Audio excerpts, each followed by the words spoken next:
BJP के सरकारों से पूछना चाहते हैं कि आप देश को डेटा दे दीजिए कि किसने धर्म बदल के वक्फ को दिया है प्रॉपर्टी।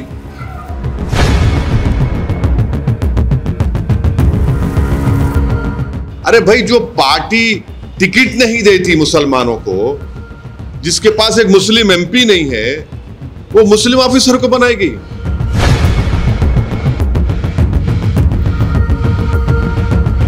जो कानून मोदी सरकार ने बनाया है, मोदी गवर्नमेंट ने बनाया है या एनडीए ने बनाया है, इससे वक्फ प्रॉपर्टीज का तहफ़्फ़ुज़ नहीं होगा, प्रोटेक्शन नहीं होगा और एंक्रोचर्स को रिवॉर्ड किया जाएगा। वक्फ प्रॉपर्टीज में कोई डेवलपमेंट नहीं आएगा। तो इसीलिए हम उम्मीद करते हैं कि सुप्रीम कोर्ट जल्द से जल्द एक फाइनल डिसीजन लेने के लिए जो भी ज़रूरी इक़दाम करना है वो सुप्रीम कोर्ट करे।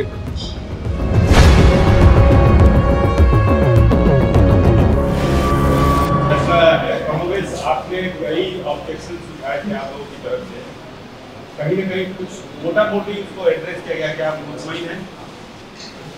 देखिए, मेरा मानना यह है कि ये तो एक इंटरिम ऑर्डर आया है और हम तो ये चाहेंगे कि सुप्रीम कोर्ट जल्द से जल्द इसका एक फाइनल डिसीजन दे दे पूरा एक्ट के ऊपर और उसकी हियरिंग शुरू हो। मेरी राय में, मेरी पार्टी की राय में यह है कि ये जो इंटरिम ऑर्डर आया है, इससे जो कानून मोदी सरकार ने बनाया है, मोदी गवर्नमेंट ने बनाया है या एनडीए ने बनाया है, इससे वक्फ प्रॉपर्टीज़ का तहफ़्फ़ुज़ नहीं होगा, प्रोटेक्शन नहीं होगा और एंक्रोचर्स को रिवॉर्ड किया जाएगा। वक्फ प्रॉपर्टीज़ में कोई डेवलपमेंट नहीं आएगा। तो इसीलिए हम उम्मीद करते हैं कि सुप्रीम कोर्ट जल्द से जल्द एक फाइनल डिसीजन लेने के लिए जो भी ज़रूरी इक़दाम करना है वो सुप्रीम कोर्ट करे। अब आप ये देखिए कि ऑनरेबल सुप्रीम कोर्ट ने ये कहा है कि 5 साल का जो एक्ट में था कि उसको 5 साल मुसलमानों ने दिखाना पड़ेगा, वो कंप्लीट स्टे नहीं है। ऑनरेबल सुप्रीम कोर्ट ने ये कहा है कि रूल्स को अगर फ्रेम कर देते हैं तो फिर वो लागू हो जाएगा, रूल्स बना देंगे। हमारा शुरू से बोलना ये है कि किसी भी धर्म में कोई भी शख्स अपने धर्म को या किसी और के धर्म को जब देता है तो ये कानून नहीं है। अब मिसाल के तौर पर अगर कोई मुसलमान हुआ है और वो किसी और धर्म को देना चाह रहा है तो उस पर कानून नहीं है। और भारत के संविधान में आर्टिकल 300 के तहत मेरी प्रॉपर्टी में किसी को दे सकता हूं। तो सिर्फ यही धर्म के मानने वालों के लिए इस तरह का प्रोविजन बनाना, और हम बीजेपी के सरकारों से पूछना चाहते हैं कि आप देश को डेटा दे दीजिए कि किसने धर्म बदल के वक्फ को दिया है प्रॉपर्टी। बताएं ना भाई, आप तो सरकार में हैं, किसने अपना धर्म बदलकर वक्फ को प्रॉपर्टी दिया है। दूसरी बात यह है कि सुप्रीम कोर्ट ने कलेक्टर के ऊपर जो इंक्वायरी का था प्रोविज़न, उसके ऊपर उन्होंने रोक लगाई है। अब ये देखना पड़ेगा, मगर वही कलेक्टर अब सर्वे करेगा। सर्वे का पावर तो कलेक्टर के पास है। आज की तारीख में वक्फ प्रॉपर्टीज़ का सर्वे यानी एक्ट बनने से पहले सर्वे कमिश्नर करता था, जो हायरार्की में कलेक्टर से सीनियर है, जो इंडिपेंडेंट है, मगर सर्वे तो कलेक्टर करेगा। सुप्रीम कोर्ट ने तो कह दिया कि जहां पे गवर्नमेंट प्रॉपर्टी है वहां पर आप नहीं कर सकेंगे। ठीक है। अब तीसरा उसमें यह है कि सुप्रीम कोर्ट ने एएसआई के ऊपर सेक्शन 3D की तारीख ये है कि जिस दिन लोकसभा में डिबेट हो रही थी उसी दिन स्पीकर साहब की इजाज़त से सरकार ने उसको इंट्रोड्यूस किया 3D को। और मेरी आप डाइसेंट रिपोर्ट देखिए, मेरी डाइसेंट रिपोर्ट में फर्स्ट पेजेस में मैंने उसका पोस्ट किया था, वो उसमें आया भी नहीं। जेडब्ल्यूसी में लोकसभा में आपने पेश कर दिया। मैं पूरे लोकसभा राज्यसभा का वाहिद मेंबर था जिसने इसको अपोज किया था।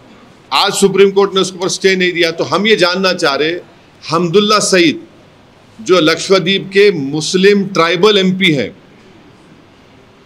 अगर वो प्रॉपर्टी देना चाह रहे वक्फ को तो नहीं दे पाएंगे क्या?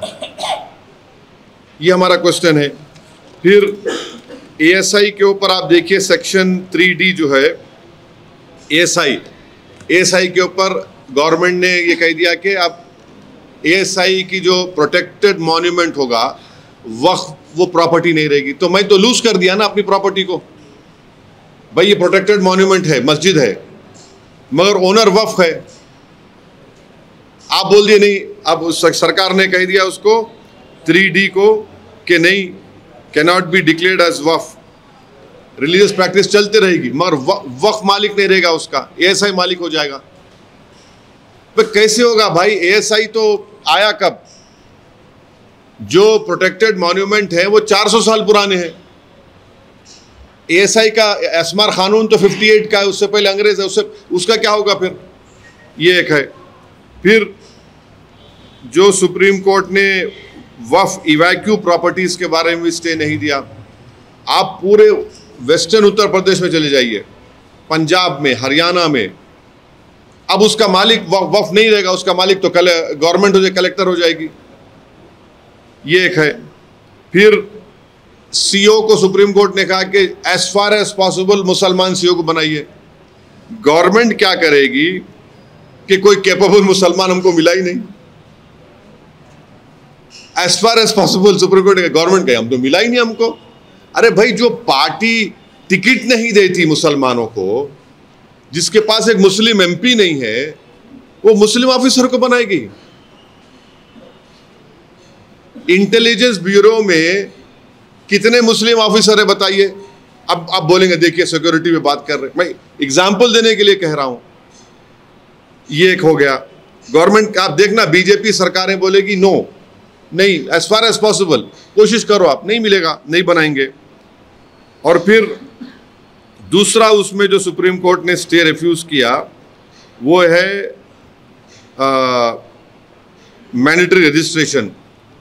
सुप्रीम कोर्ट ने कहा कि नहीं, पहले था, ऐसा था, ठीक है, अब डॉक्यूमेंट कहाँ से लाएंगे? डॉक्यूमेंट कहाँ से लाएंगे बताइए? डीड कहाँ से लाएंगे?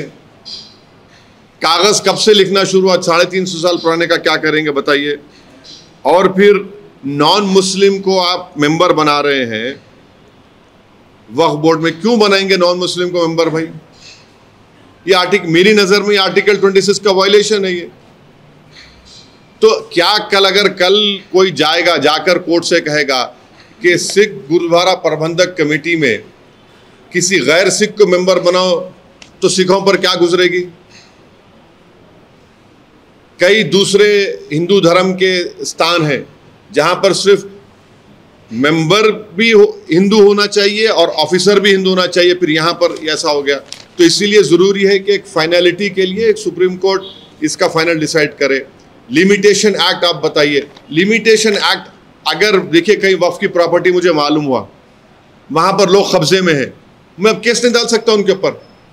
माने मैं एनक्रोचर को रिवॉर्ड हो रहा है, जो केस चल रहा है वो तो चलेगा, लिमिटेशन एक्ट अप्लाई नहीं होगा। मगर जब मैं केस नहीं डाला और मुझे मालूम हुआ, क्योंकि अगर आप रिपोर्ट पढ़ेंगे वक्फ कमेटी की पार्लियामेंट की, कितने स्टेट्स ने सर्वे किया वक्फ प्रॉपर्टीज का बताइए? सिर्फ 7 स्टेट्स ने किया था।